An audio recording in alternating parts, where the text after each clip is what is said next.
है। हमको सबको मालूम है कि लगातार निरंतर कोरोना का जो प्रभाव है वो बढ़ रहा है और केवल बढ़ रहा है इसकी जानकारी पूर्व अनुमानों से तो की जा सकती थी, लेकिन जितना अनुमान था उससे बहुत अधिक बढ़ रहा है। अगर वर्षा के दिनों में बाढ़ आए इसका अनुमान तो लगाया जा सकता है, लेकिन बाढ़ की बजाय सुनामी आ जाएगी इसका अनुमान नहीं था। यानी पिछली बार भी पहली जो लहर थी उस लहर में हमारा मैक्सिमम जो डेली का आंकड़ा वो 3100 के लगभग गया था और फरवरी आते आते लग रहा था कि चीजें अब काबू में आ गई हैं और चीजें ठीक हो जाएंगी। लेकिन जैसा हम जानते हैं कि अभी कल का आंकड़ा 11,931 ये कोविड का यानी जो केसेस हैं पर डे के, तो कल अधिकतम 11,931 लगभग 12,000, जो पहले से 4 गुना ऐसा ही आंकड़ा है।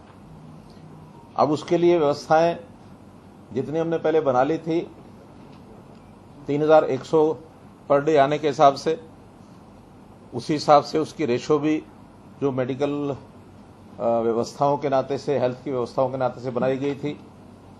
लेकिन उसके बाद लगातार आवश्यकता जो बढ़ रही है उसके लिए भी हम तैयार हैं और लगातार उसके लिए पूरा डिपार्टमेंट, सारे हमारे ब्यूरोक्रेट्स, पूरी सरकार और एनजीओज, जनता वो भी पूरा सहयोग कर रही है।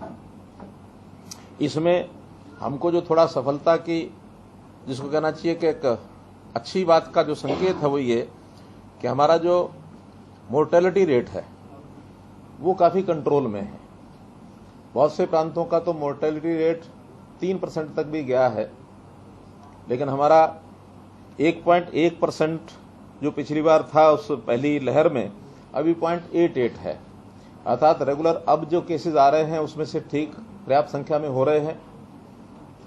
और हालांकि डेथ्स जो हो रही हैं उनका बहुत एक कष्ट है, एक दुख है। एक एक मृत्यु के पीछे जो मन का भाव यही जाता है कि जैसे परिवार का एक आदमी चला गया है। लेकिन बहुत सी व्यवस्थाएं ऐसी होती हैं जो हमारे काबू में नहीं रहती हैं। कई प्रकार के ऐसे संकट जो हमको देखने को मिल रहे हैं, उसमें सबसे बड़ा संकट जो है वो हमारे सामने आया है ऑक्सीजन का।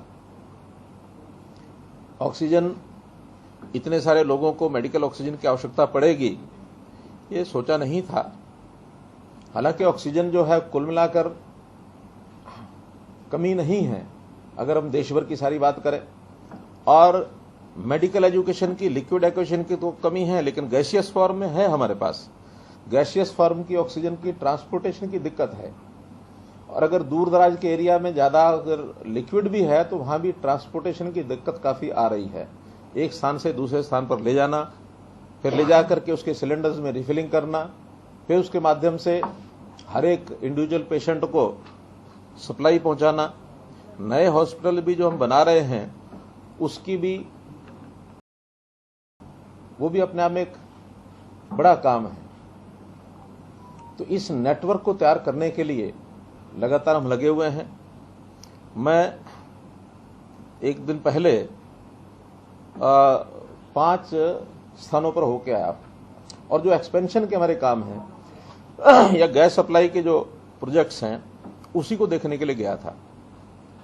पानीपत मेरा जाना हुआ, वहां पर गैसियस फॉर्म में ऑक्सीजन हमारे पास उपलब्ध है, तो 500 बेड का हॉस्पिटल, उसकी तैयारी के लिए मैं आ गया था। इसी प्रकार से हिसार, वहां भी गैसियस फॉर्म में हमारे पास ऑक्सीजन उपलब्ध है, तो वहां एक विद्यालय जो जिंदल मॉडल स्कूल है उनका, जिंदल जो पाइप्स वाले हैं उन्हीं का अपना है, और एक उसी का प्रांगण 3 एकड़ का प्रांगण है उसमें भी, तो दोनों मिलाकर के लगभग 650 बेड्स की व्यवस्था उन्होंने वहां करनी शुरू कर दी है। रोहतक पीजीआई में व्यवस्था पर्याप्त है, 650 नए बेड्स की व्यवस्था उन्होंने की है। लेकिन चूंकि ऑक्सीजन की सप्लाई अभी कम है, इसलिए ऑक्सीजन के कारण से उसको देरी हो रही है, उसको प्रारंभ करने में, चालू करने में। 150 बेड अभी सप्लाई चालू कर रहे हैं, 500 बेड जैसे ही ऑक्सीजन की मात्रा पर्याप्त बढ़ती है वो तुरंत चालू होंगे।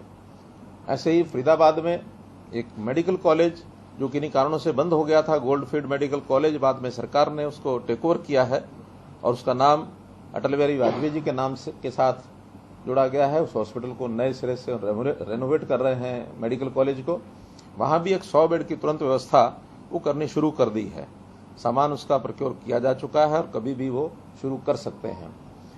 गुरुग्राम में एक संस्था प्राइवेट एक कॉरपोरेट है, तो उन्होंने अपने यहाँ एक गेस्ट हाउस बनाया हुआ था, उसी को हॉस्पिटल के रूप में उन रूम्स को परिवर्तित करके 250 बेड की व्यवस्था वो भी कर रहे हैं। उनको ऑक्सीजन की हमसे अपेक्षा नहीं है, बल्कि वो ऑक्सीजन कंसंट्रेटर्स 250 ये उन्होंने प्रबंध कर लिया है और 1-2 दिन के बाद वो जैसे ही उपलब्ध हो जाएंगे, बाहर से आने विदेश से आते ही वो उसको चालू कर देंगे। तो ऐसे नए बेड्स की व्यवस्था, ऑक्सीजन की सप्लाई, डॉक्टर्स की, जैसे फरीदाबाद के मेडिकल कॉलेज में जो 100 बेड का हॉस्पिटल शुरू होगा तो वहां आर्मी के लोगों ने कहा कि हम वहां के लिए डॉक्टर जितनी आवश्यकता होगी वो मैन पावर भेज देंगे। कुछ स्टूडेंट्स जो हैं नर्सिंग स्टाफ के या मेडिकल कॉलेजेस में जो स्टूडेंट्स पढ़ रहे हैं 4th ईयर के या जो इंटर्नशिप कर रहे हैं, उनको भी सबको हम लगा रहे हैं। साथ ही वॉलंटियर्स इस नाते से जो अपने आप ऑफर करते हैं, रिटायर्ड लोग हैं, बाकी सब हैं, उनकी भी जगह जगह से जो हमको सप्लाई मिल रही है उनको उपयोग में ला रहे हैं। हमारी जो सरकारी व्यवस्था में IAS, IPS, HCS, HPS या IFS, इस नाते से भी बहुत से डॉक्टर्स हैं, MBBS हैं, MD हैं, जिन्होंने कोर्सेज किए हुए हैं लेकिन सर्विसेज में आ गए। उन सबको भी हमने कहा है कि इस समय में उनको भी वहां से निकाल करके और सेवाओं को लगाया जाए, उसकी भी योजना सारी बनी है। तो ऐसा पूरी शक्ति, पूरी ताकत, चाहे वो सरकार की है, ब्यूरोक्रेट्स की है, जनता की है, संस्थाओं की है, प्राइवेट हॉस्पिटल्स की है, वो सब उसके अंदर हम ले रहे हैं। और मैं आपको विश्वास दिलाता हूं कि एक एक दिन हमारी जैसे व्यवस्थाएं ठीक हो रही हैं, उसकी ठीक होते ही सारी चीजें हमारे कंट्रोल में रहेंगी, काबू से बाहर नहीं जाएंगी। जहां तक ऑक्सीजन सप्लाई की बात है, कल से पहले 162 मीट्रिक टन इसका कोटा था। हम लगातार केंद्र सरकार को कह रहे थे, तो कल रात्रि को ही 70 मीट्रिक टन कोटा बढ़ा करके और वो 232 मीट्रिक टन मंजूर हो गया है। और ये 70 मीट्रिक टन हमको उड़ीसा की जो ये स्टील जो जहां इंडस्ट्री है वहां पर ऑक्सीजन वो हमको मिलेगी। एक ट्रेन 5 टैंकर्स उसमें आज हमने यहां से रवाना कर दिए हैं, जो 3 दिन में वहां से ऑक्सीजन वापस आएगी। सायंकाल तक 2 टैंकर जो योजना है हवाई एयरलिफ्टिंग के माध्यम से 2 टैंकर वहां शाम रात्रि तक पहुंच जाएंगे, वापसी पर वो बाई रोड आएंगे। तो इस प्रकार से चाहे ये ट्रेन की हैं, चाहे वो बाई एयर जाएंगे, तो भी कम से कम 1.5 दिन का समय, 2 दिन का समय उसमें लगेगा। तब तक हमारी जो पिछली सारी कैपेसिटी है उसको हम उपयोग कर रहे हैं। जो इंडस्ट्री के अंदर छोटे छोटे यूनिट्स थे, जो प्रोडक्शन के यूनिट्स थे या फिर रीफिलिंग के भी यूनिट्स थे, जो उस ऑक्सीजन को सिलेंडर्स में भरते हैं, ऐसे कई इंडस्ट्रियल यूनिट्स के लगभग 5 तो ऐसे हैं जिनका लाइसेंस हमने दे दिया उनको मेडिकल ऑक्सीजन की सप्लाई के लिए। एक फॉर्मेलिटी पूरी करनी पड़ती है, बाकी भी आज शाम तक 5 या 7 और भी हो जाएंगे।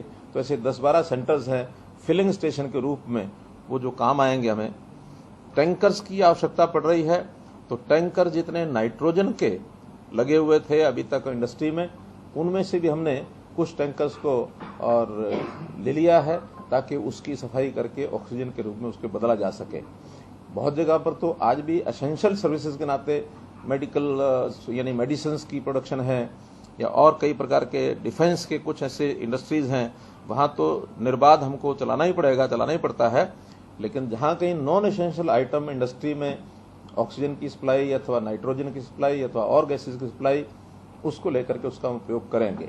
एक सुझाव और आया है कि हम कुछ इंडस्ट्री से बात कर रहे हैं कि सिलेंडर की कमी के नाते से हम CNG जो LPG के सिलेंडर्स हैं, इसका भी जुगाड़ कर रहे हैं कि उसके अंदर उसका जो क्या लगाते हैं वाल्व नोजल जो है उसको उस ढंग से करें कि ऑक्सीजन की सप्लाई उसके माध्यम से हो सके, क्योंकि उसकी उपलब्धता हमारे पास है।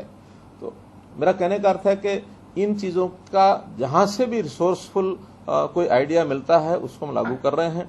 विदेश से भी ऑक्सीजन कंसंट्रेटर्स हमको कुछ ऑफर हुए हैं, कुछ अमेरिका से, कुछ यूके से वो आने हैं, लेकिन एयरलिफ्ट होकर के आएंगे, उसमें समय कितना लगता है वो निर्भर करता है। तो ऐसे ऑक्सीजन की सप्लाई हो, ऑक्सीजन का कोटा हो, उसकी ट्रांसपोर्टेशन हो, एक एक बात को हम आगे बढ़ा करके और इसको हम पूरा कर रहे हैं। एक विषय मैं जरूर कहना चाहूंगा, और वो 2 दिन पहले जब मैं रोहतक गया था तो रोहतक में जिस प्रकार से मैं बातचीत यहाँ कर रहा हूँ, बहुत खुल करके बात करने का मेरा स्वभाव है। बहुत लाग लपेट करने का, चीजों को छुपाने का या भाषा को तोड़ मरोड़ बोलने का मेरा कभी स्वभाव नहीं रहा। बहुत एक जैसे गांव का आदमी बोलता है, इस तरीके से मैं अपनी बात को स्पष्ट कह देता हूं। उसी संदर्भ में मैंने ये कहा था कि इस समय हमारी चिंता है एक एक व्यक्ति की जान बचाने की, और उसकी जान बचेगी तभी हमको संतोष होगा। हमारे मानो किसी भी हमारी किसी लाचारी के कारण से, हमारी व्यवस्था की कमी के कारण से अगर एक भी व्यक्ति की मृत्यु होती तो हमें बहुत दुख होता है। तो हम व्यवस्थाओं को बना रहे हैं, एक एक करके आगे कर रहे हैं। और मीडिया के मित्रों ने कुछ इस प्रकार के प्रश्न कर दिए कि आंकड़े नहीं मिल रहे, डाटा नहीं मिल रहा, ये नहीं हो रहा, वो नहीं हो रहा। तो उसमें से एक वाक्य मेरे मुंह से जरूर निकला, और वो कोई मैंने अपनी ओर से बोला ऐसा नहीं है। सामान्यतः लोग कहते हैं कि जो चला गया है अब उसको हम वापस नहीं ला सकते। तो मात्र इतनी बात थी कि हमारे शोर मचाने से कोई वापस आने वाला तो नहीं है। हम तो जो हमारे पास हैं, उपलब्ध हैं, उनका जिनकी बीमारी है उनको दूर करने के लिए एक एक व्यक्ति की हमको चिंता करनी है कि उसकी जान बचे।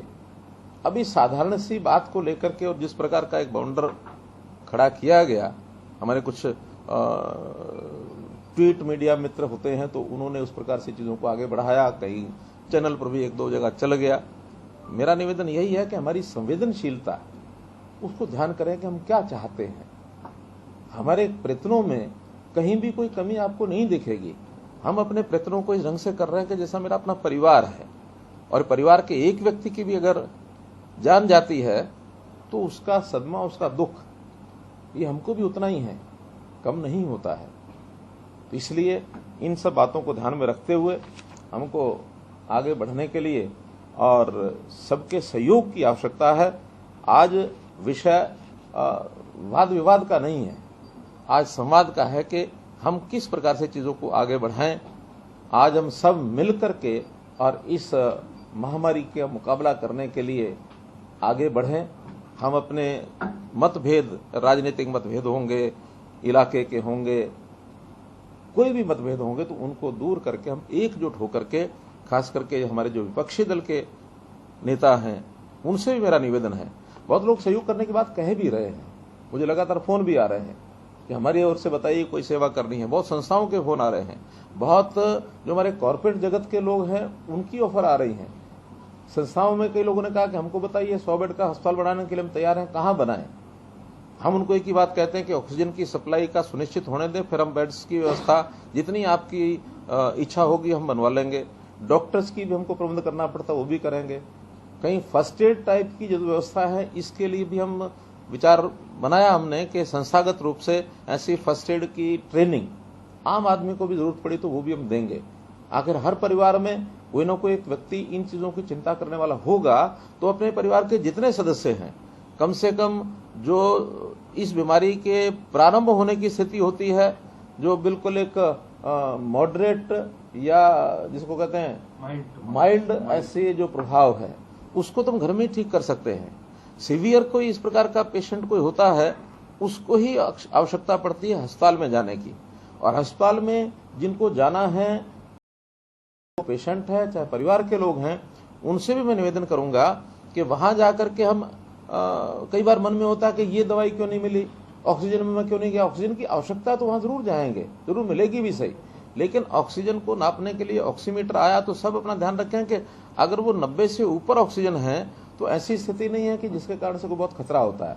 वो 90 से नीचे गिरती है तब जाकर के कठिनाई होती है, उस समय हॉस्पिटल में हॉस्पिटलाइज हो जाए या अपने ऑक्सीमीटर 10 लीटर के जो ये है हमारे ऑक्सीजन कंसंट्रेटर, तो इस कंसंट्रेटर का भी अब बहुत उपलब्ध होने लग गए हैं, उसको लेकर के घर में भी हम उसका एक ऑक्सीजन के कुछ समय के लिए हम रख सकते हैं। तो इसलिए इन सारी चीज़ों को हम उतना ही उपयोग करें जितनी महत्व डॉक्टर के रिकमेंडेशन, स्ट्रॉन्ग रिकमेंडेशन मैं कहता हूं, उसके बाद जिसकी आवश्यकता हो उसी का हम उपयोग करें। कहीं ऐसा ना हो कि हमारी बिना चाहत के भी कोई चीज़ हम ले लें और बदले में एक ऐसा पेशेंट जो बहुत ही सीरियस कंडीशन में वो हमारे हाथ से निकल जाए। मुझे आज ही एक मैसेज, एक ट्वीट मिला है, वो महाराष्ट्र का है। एक बुजुर्ग जो हैं वो बेड पर हैं, उनको हर प्रकार की दवाई की जरूरत है, लेकिन उसके वहां बेड पर सोते हुए एक महिला आई, अपने पति को, 40 वर्ष का उनका पति, उसकी बीमारी को देख करके उनका कि इसकी जान की पहले जरूरत है, और वो स्वयं बेड छोड़ करके चला गया। और उसके पति को 40 साल की इसकी आयु है, इसको यानी एक संवेदना है। इस प्रकार की बात को लेकर के चाहे वो हमारे मीडिया के मित्र हों, चाहे हमारे राजनीतिक मित्र हों, चाहे जनता के लोग हों, हमारे कोरोना वॉरियर्स सब लगे ही हैं, उसमें कहीं कोई दिक्कत नहीं है। हम बाकी सब लोग उनकी सपोर्ट के लिए खड़े हों, वातावरण को पॉजिटिव बनाएं। यानी ये पॉजिटिव शब्द भी ऐसा शब्द हो गया कि जो कई जगह इसका अपमान हो गया है, कई जगह सम्मानित है। ये वातावरण को पॉजिटिव बनाना ये ठीक है, लेकिन कोरोना पॉजिटिव ना हो ये उतना ही उसका ये भी अर्थ है। तो इसलिए मित्रों, आज के समय में मुझे केवल एक अपील आपके माध्यम से करनी थी कि समाज एकजुट होकर के इस बीमारी को लड़ने के लिए जहां सहयोग की आवश्यकता है वहां सहयोगी बन के खड़ा हो। इतनी बात मुझे आपसे कहनी थी। सबसे बड़ी चैलेंज जो इस समय है वो गुरुग्राम और फरीदाबाद बना हुआ है। लगातार मामले बढ़ते जा रहे हैं, रिस्ट्रिक्शंस भी इम्पोज की गई है, कर्फ्यूज भी इम्पोज किए गए हैं, 144 भी इम्पोज किया गया है। इस चुनौती पर पार पाने के लिए, कंटेन करने के लिए लगातार केसेस की संख्या बढ़ती जा रही है, उसको रोकने के लिए आपके क्या मैकेनिज्म का प्रयोग जो है वो सरकार कर रही है? देखिए, कल ही हमने सब जगह निर्देश दे दिए हैं, डिप्टी कमिश्नर्स को भी, बाकी जगह भी, कि धारा 144 सब जगह लगा दें और 5 से ज्यादा लोग इकट्ठे न हों। केवल जहां कहीं हमने छूट दी है कि फंक्शन में, विवाह शादी में 30 की संख्या हो सकती है, फ्यूनरल में 20 की संख्या हो सकती है, ऐसी परमिशन ले करके, और फ्यूनरल में तो परमिशन की इतनी आवश्यकता नहीं है, संख्या का वही है, लेकिन फंक्शन बाकी कोई करने हैं उसकी परमिशन जरूर वहां लें। इसके बाद 5 से ज्यादा लोग इकट्ठे ना हो एक जगह। दूसरा, जो हमने कंटेनमेंट जोन बनाए हैं, पहले माइक्रो कंटेनमेंट जोन का एक विषय हमने प्रारंभ किया था कि भी कोई एक व्यक्ति कोरोना पॉजिटिव हो जाता है तो उसके आसपास की एक बिल्डिंग ज्यादा, अगर ऊंची बिल्डिंग है या घर आसपास है तो 3-4 घर, उनका एक माइक्रो कंटेनमेंट जोन बनाया। वहां की मूवमेंट अगर बंद हो जाती है तो चीजें रुकेंगी। लेकिन अनुभव ये आया है कि कुछ एरियाज अब ऐसे हो गए हैं जिसमें हर दूसरे चौथे घर में ही कोई ना कोई पॉजिटिव निकल रहा है। तो उसके बाद हमने उस एरिया को, जहां 10% से ज्यादा जिस आबादी में पॉजिटिव संख्या हो रही है, उसको मैक्रो कंटेनमेंट जोन, बड़ा यानी कंटेनमेंट जोन बनाया है। और वो उसको इम्प्लीमेंट करना भी आसान है। बहुत छोटे छोटे माइक्रो कंटेनमेंट जोन को यानी उसको व्यवस्था, उसको संभालना, उसको मेंटेन करना वो भी कठिन है। बड़े जो मैक्रो कंटेनमेंट जोन हैं वहां पर हमारी पुलिस भी होती है, हमारे हेल्थ के लोग भी होते हैं, संस्थाएं भी होती हैं, सब उसको देख रहे हैं और मैं समझता हूं उसमें से कंट्रोल हो सकता है।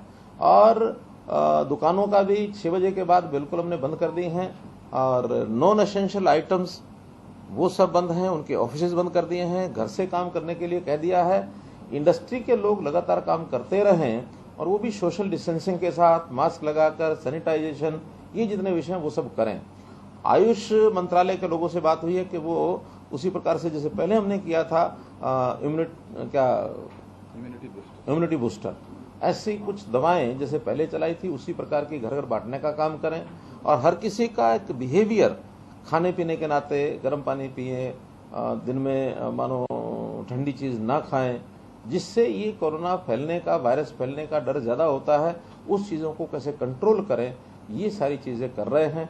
और मैं समझता हूं कि एक इस समय ये 10 और 11,000 के बीच में, रादर 11,000 और 12,000 के बीच में 2-3 दिन से संख्या यही आ रही है। तो जब 2-3 दिन में एक जगह टिका है, एक बार तो बहुत ज्यादा बढ़ गया था, एक ही सप्ताह में यानी 5,000 से और 10,000 हो गया था, लेकिन अब 10,000, 12,000, 10,000, 12,000 बीच में 3-4 दिन हो गए हैं। कुछ स्टेट्स में डाउनफॉल भी आना शुरू हो गया, जैसे दिल्ली है, जैसे महाराष्ट्र है, जैसे मध्य प्रदेश है, फिर आपका छत्तीसगढ़ है, 4-5 प्रदेशों में ये संख्या डाउन आनी शुरू हुई है।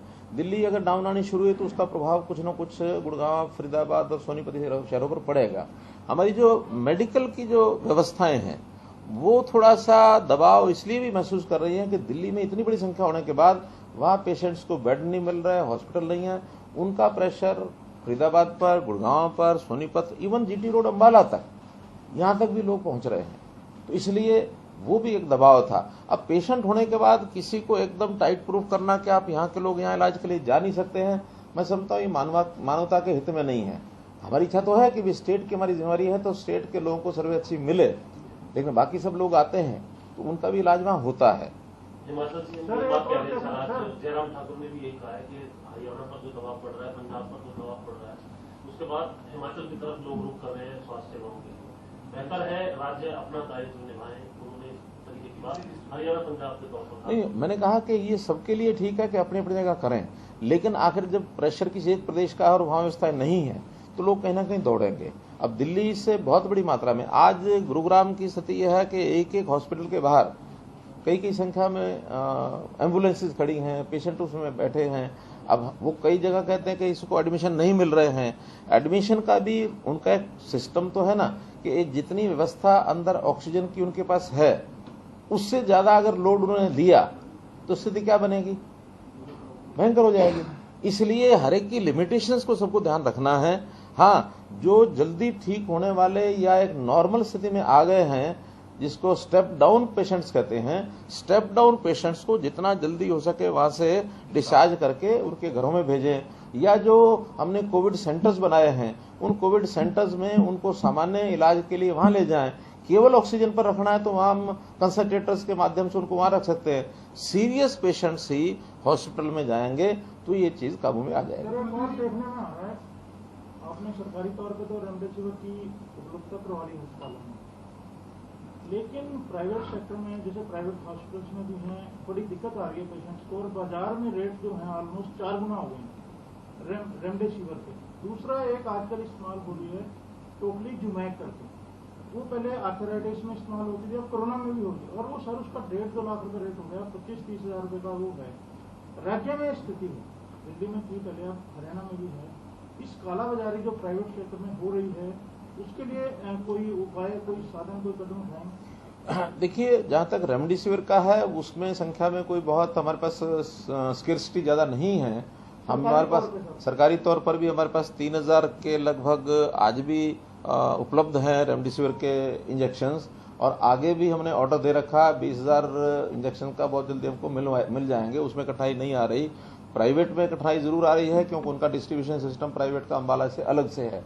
हमने वहां भी एक आदमी अपना बैठाया है कि जो हर स्टेट का कोटा प्राइवेट का है वो भी उसी स्टेट में रहे, क्योंकि वो इंटर स्टेट जो व्यापारी लोग हैं वो खरीद करके इधर से उधर करते हैं, उस पर हमने कंट्रोल थोड़ा बनाया है कि प्राइवेट वाली भी उस स्टेट का कोटा कम से कम उसी स्टेट में रहेगा तो कुछ चीजें चेक हो जाएंगी, और मैं समझता हूं उसमें कोई ना कोई लाभ हमको मिलेगा।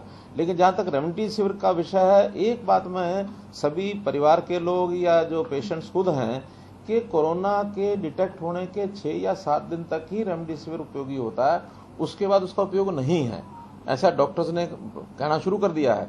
कई बार हम जो 15 दिन, 10 दिन, 12 दिन पेशेंट ठीक नहीं हुआ उसके बाद भी रेमडेसिविर की यानी एक डिमांड करते हैं, उसका लाभ नहीं है। उसके बाद ये जो दूसरा आपने टॉसिली जो बताया है इंजेक्शन, हाँ, वो भी बहुत डॉक्टर्स जो हैं उसको ऐसा मान करके कि ये रामबाण दवा है उसी को रिकमेंड करने लग गए हैं। अब उसके लिए कोई ना कोई हमें सिस्टम अपना बनाना पड़ेगा। मैंने आज भी कहा है अपने हेल्थ डिपार्टमेंट को कि एक बोर्ड बना लें, उस बोर्ड में जो भी कोई रिपोर्ट्स होती हैं पेशेंट की उस बोर्ड के पास पहुंचे, क्योंकि अभी तो व्हाट्सएप के माध्यम से तुरंत पहुंच जाती हैं, और वो बोर्ड कहे कि हाँ इसको टॉसिली की जरूरत है तो उसको टॉसिली उपलब्ध कराई जाए। आज भी हमारे पास 160 टॉसिली ये हमारे पास उपलब्ध है। सर उसमें एक और है, डॉक्टर जो हैं प्राइवेट हॉस्पिटल की बात कर रहा हूँ, गवर्नमेंट की नहीं, टोक्लीजुमैब जो है उसका साल्ट भी आ गया डॉक्टर रेड्डी का, लेकिन वो उसको एक्सेप्ट नहीं करते हैं, वो कहते हैं कि टोक्लीजुमैब ही चाहिए। ये बड़े हमारे पंचकुला में एक्चुअली वो rare of the rarest use में आता है, और विशेषकर उन पेशेंट्स को आते हैं तो लंग्स और हार्ट दोनों। नहीं वो ठीक है, लेकिन डॉक्टर के सेम बेसिकली जिसके हार्ट में प्रॉब्लम है और कोरोना हो गया उसमें यूज होता है। वो बोर्ड को इंस्ट्रक्शन दें सर कि सेम सॉल्ट का इंजेक्शन आ रहा है। जारी हो रही है। आज स्वास्थ्य विभाग इस पर सोच रहा है, विचार कर रहा है, क्योंकि हमने भी कहा है कि इसका कोई ना कोई एक सिस्टम बनाए, क्योंकि ओपन फॉर ऑल अगर रहेगा और वहां उपलब्धता नहीं होगी, क्योंकि वो सारी चीज टॉसिली जो है सिप्ला के माध्यम से विदेश से आती है, यहाँ तो बनती नहीं है और उनकी लिमिट्स सिप्ला की है अपनी बनी, उनको उपलब्ध नहीं होती है। उपलब्ध होने के बाद तो कठिनाई नहीं, लेकिन अभी जितनी उपलब्ध हो रही है उसका स्टेट वाइज एक कोटा है, तो हमको 160 का कोटा मिला हुआ है और वो सरकारी अस्पताल में तो कम से कम उसका दुरुपयोग जो हम रोक देंगे, लेकिन बाहर भी केवल पैसों के कारण से उसकी बिक्री, क्योंकि पेशेंट की इच्छा होती है कि मुझे कोई भी चीज कहीं से भी मिल जाए, पेशेंट को पता नहीं होता कि इसकी जरूरत है कि नहीं है। मेरी जो डॉक्टर फ्रेटरनरी है उनसे निवेदन है कि जिसकी बहुत आवश्यक है उसी को लाके लगाएं, सबको लगाने की आवश्यकता नहीं। सवाल ये था कि जैसा आपने कहा कि दिल्ली के बहुत ज्यादा पेशेंट हरियाणा की तरफ रुख कर रहे हैं, मूल्यांकन क्या हो बता दें कि कितने दिल्ली से आने वाले हरियाणा में हैं और जो ऑक्सीजन आज 70 मीट्रिक टन बढ़ी है, आपने कुछ कितनी मांग रखी थी, 232 मीट्रिक टन है, क्या ये पर्याप्त है या अभी हमें और जरूरत है? और साथ में जो 15% से ज्यादा पॉजिटिविटी रेट वाले जो जिले हैं उनमें क्या लॉकडाउन आप लगाने जा रहे हैं हरियाणा में? मैंने बताया केंद्र की गाइडलाइन के हिसाब से ही हमने नई गाइडलाइंस कल जो जारी की हैं उसमें सख्ती से 144 लगाना और जो टाइमिंग्स बताए हैं उस टाइमिंग के साथ से बाजार बंद करना, नॉन ऑफिशियल काम जितना है उसको, नॉन एसेंशियल उसको सबको बंद करें, ऑफिशियल काम वहां भी अटेंडेंस कम से कम करें। एकदम मूवमेंट रोकने के लिए बहुत हमारी योजना इसलिए नहीं है कि हमने रोक करके देख लिया उसका बहुत लाभ नहीं है। और अभी इस बार के कोरोना के बारे में ये भी कहा जा रहा है कि इसका जो एरियल एक प्रकार का प्रभाव है, जो स्थिति है वो ये कोरोना उस प्रकार से नहीं फैल रहा है, तो इसलिए टच करने वाला जो स्थिति थी बहुत नजदीक जाकर के उसका जो प्रभाव था, इसकी बजाय वो कहीं से भी फैल रहा है, तो इसलिए उसका मूवमेंट का रोकने का कोई लाभ नहीं है। बड़ी बात यह है कि मूवमेंट को खत्म करते ही रोकते ही आर्थिक चक्र सारा रुकता है, और अगर एक बार आर्थिक चक्र रुकता है तो उसमें से पिछली बार बहुत मुश्किल से हम बाहर निकले हैं। इस बार आर्थिक चक्र न रुके, इंडस्ट्री को हम लगातार चलाए रख रहे हैं, उस पर रेस्ट्रिक्शन जो है वो सब लगा के रखी हुई है, लेकिन फिर भी जो जरूरी चीजें हैं वही एसेंशियल आइटम्स को छोड़ करके बाकी सब बंद करेंगे। ऑक्सीजन हमारी डिमांड तो 300 मीट्रिक टन की भेजी हुई है, अभी 232 सैंक्शन हो गई है और मुझे लगता है कि 232 से हमारी 3-4 दिन के अंदर सारी सप्लाई सब ठीक होगी, फिर अनुमान लगेगा कि और स्केर्सिटी है या हमारी आवश्यकता भी कम हो सकती है। कुछ हमारी इंडस्ट्री की जो ऑक्सीजन है उसको भी हम कन्वर्ट कर रहे हैं, कई जगह पर जो इंडस्ट्री में ऑक्सीजन लग रही थी या गैसियस के जो फॉर्म के हॉस्पिटल की सप्लाई है वो हम वहीं से करेंगे, तो इन चीजों से थोड़ा कंट्रोल हो जाएगा। लेकिन 232 एक बार आने के बाद फिर अनुमान लगेगा इसके आगे और कितना बढ़ाना है, कितना बढ़ना है। सर वैक्सीनेशन पे क्या स्टेटस है? 1 मई से 18+ वैक्सीनेशन शुरू हो जाएगी, सीरम इंस्टीट्यूट को कितना ऑर्डर? देखिए आज से उसका रजिस्ट्रेशन शुरू किया 18 वर्ष से ऊपर का, 28 तारीख है ना, हाँ 28 से और 30 तक ये रजिस्ट्रेशन होगा। 30 तारीख को हमारा अनुमान ये लग जाएगा कि किस गति से लोग अपने आप आके रजिस्टर करा रहे हैं, खास करके 18 से लेकर 45 तक। हमने प्राइवेट को जितना लेना है वो तो अलग से अपने हिसाब से लेंगे, सरकारी तौर पर 40 लाख और 10 लाख 50 लाख इंजेक्शन का ऑर्डर हमने दे दिया है। ये लगभग 250 करोड़ रुपए का एक ऑर्डर है, ये चला गया है और इसकी उपलब्धता हो जाएगी। इसके बाद प्रतिदिन 1 लाख तो हमारा पहले से कैपेसिटी है, रजिस्ट्रेशन कितना होता है उसकी कैपेसिटी बढ़ाने की आवश्यकता होगी तो हम बढ़ाएंगे। 1 से अगर 1.5 लाख जाना होगा, 2 लाख प्रतिदिन जाना होगा तो हम जाएंगे। लगभग महीने भर का ये जो हमारे पास इंजेक्शन है इसका प्रोग्राम चलेगा और सबको रेगुलरली उनको मैसेज जाएंगे कि किस व्यक्ति को किस हॉस्पिटल में या किस डिस्पेंसरी में किस दिन पहुंचना है। हम कोशिश करेंगे कि जो मेन हॉस्पिटल्स हैं जहां कोविड का प्रेशर ज्यादा है उसको छोड़कर बाकी जगह, क्योंकि जो वैक्सीनेशन का काम उतना कॉम्प्लिकेटेड नहीं है, तो सिंपल एक इंजेक्शन लगा करके एक आधा घंटे से लेकर 1 घंटे तक ऑब्जर्वेशन में रखना होता है व्यक्ति को। तो जितने हमारे CHCs हैं, PHCs हैं, डिस्पेंसरीज हैं, संस्थाओं के जो हॉस्पिटल्स हैं, उनके माध्यम से इसको हम अभियान को चलाएंगे। 15 मई को कोरोना देश में पीक पर होगा, लेकिन जिस तरीके से दिल्ली का कैंसर बढ़ रहा है तो क्या नहीं हमारा प्रोडक्शन पीरियड 160 एमपी जो ऑक्सीजन की हमें जरूरत थी, लेकिन हम 232 हो गए हैं, जिस तरीके से कैंसर बढ़ता रहा तो हमारा जो पीक के आने का प्रोडक्शन है क्या वो बिगड़ नहीं जाएगा? एक बार फिर नहीं जा सकता है। मैंने बताया ऑक्सीजन की कमी हमारे पास नहीं है, गैसियस फॉर्म तो हमारे पास है ही है, और इसके अलावा भी जो जनरेटर्स शुरू हो गए हैं वो आने के लिए, या कंसंट्रेटर्स आने शुरू हो गए हैं, तो जो थोड़ी डिमांड की जितनी ऑक्सीजन जिनको पेशेंट को जरूरत है वहां वो पर्याप्त हो जाएगी। सीरियस पेशेंट्स के लिए जो ऑक्सीजन है ये वहां काम आएगी। और जैसा दिल्ली में थोड़ा डाउन ट्रेंड हुआ है, हम तो अपेक्षा यही करते हैं कि बहुत जल्दी डाउन ट्रेंड ये हमारा भी शुरू हो जाए, और अगर डाउन ट्रेंड शुरू होता है तो स्वाभाविक है उतनी ही हमारे हॉस्पिटल्स में जो पेशेंट्स का आना है वो कम भी होगा, तो हम सुधार की तरफ चले जाएंगे। फिर भी दोनों तरफ की हमारी तैयारी है। अगर स्थितियां सुधरती हैं बहुत ही अच्छा, सुधरनी चाहिए, हमारी अपेक्षा है। किसी कारण से नहीं सुधरती हैं, ऐसे कैसी चलती हैं, इससे बढ़ती हैं, तो हम लगातार हर दिन कैसे हमारा गैस की कैसे हमारे पास ज्यादा ऑक्सीजन आए और उसका ट्रांसपोर्टेशन का सिस्टम कैसे ठीक हो। मैंने बताया कि जैसे हम उड़ीसा के प्लांटों से लेकर के आ रहे हैं, आज ही उसकी transportation by train by air सब हमने शुरू कर दी है, और आने वाले 2 दिन में 3 दिन में और चीजें क्लियर हो जाएंगी। ये एमबीबीएस के जो फाइनल ईयर के स्टूडेंट्स आपने कहा भी था तो उनको भी लगाएंगे, और पैरामेडिकल स्टाफ के लोग वो कब तक जो है ज्वाइन कर देंगे?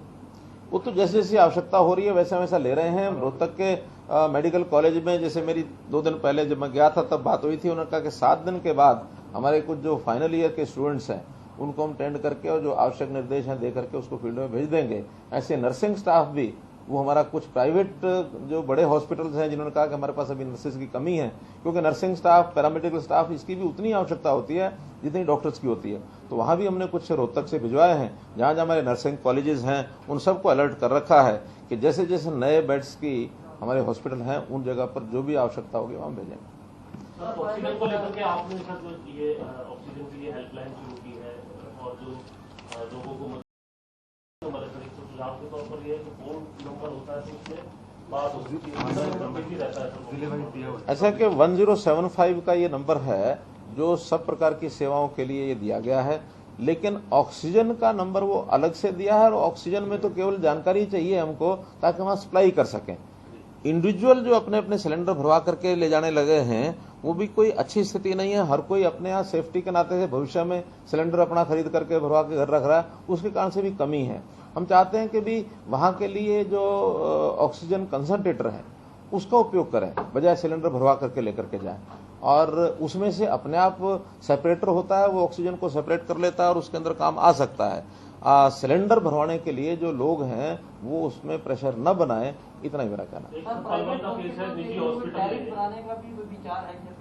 हाँ जी, प्राइवेट हॉस्पिटल की जो ट्रीटमेंट है क्या उसके लिए कोई टैरिफ बनाने का भी विचार है?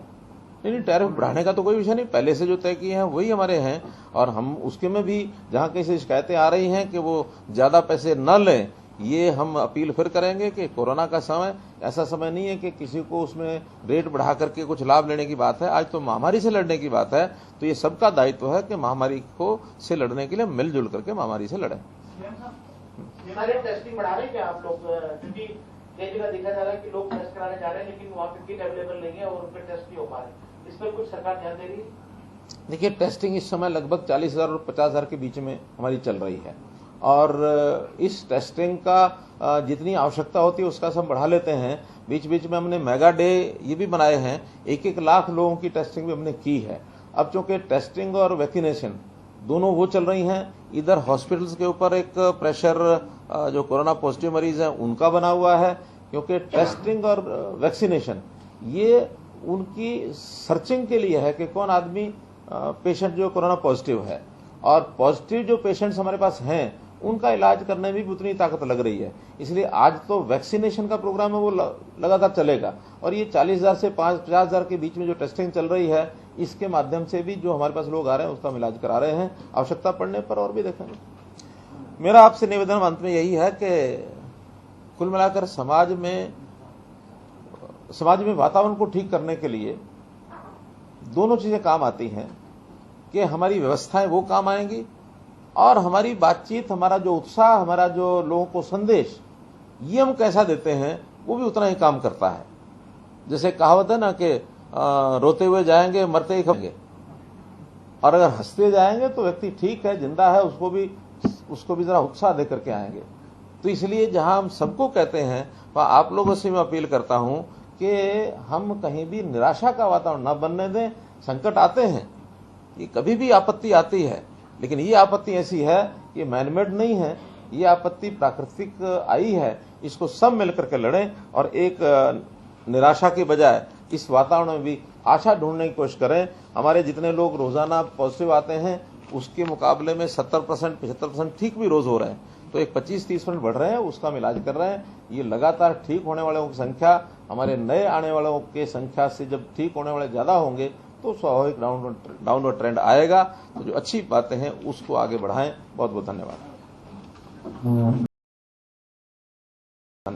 अगर आपको हमारी वीडियो पसंद आए तो उसे लाइक, शेयर और सब्सक्राइब जरूर करें।